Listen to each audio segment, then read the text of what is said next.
এমন শুভ্র সুন্দর স্কিন সবার স্বপ্ন, বাট যাদের স্কিন এমন সেন্সিটিভ, ফুল স্কিনে একনেতে ভরপুর, তাদের স্বপ্নটা শুধুই দুঃস্বপ্ন।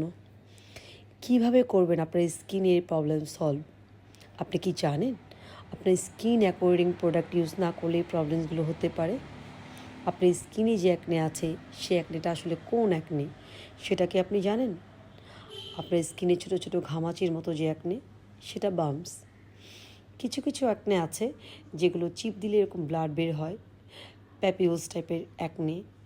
এমন হতে পারে আপনার স্কিনে প্যাস্চুলস টাইপের অ্যাকনে আছে, আপনার স্কিনে সিস্টিক টাইপের অ্যাকনে আছে, হোয়াইট হেডস এটাও একটা অ্যাকনের মধ্যে পড়ে, ব্ল্যাক হেডস সেটাও অ্যাকনের মধ্যে পড়ে, যেগুলো আপনি টিপে টিপে বের করে গর্ত করে ফেলেন, ওগুলো দেখতে খুবই বাজে হয়ে যায়, অ্যাকনে স্কার হয়ে যায়।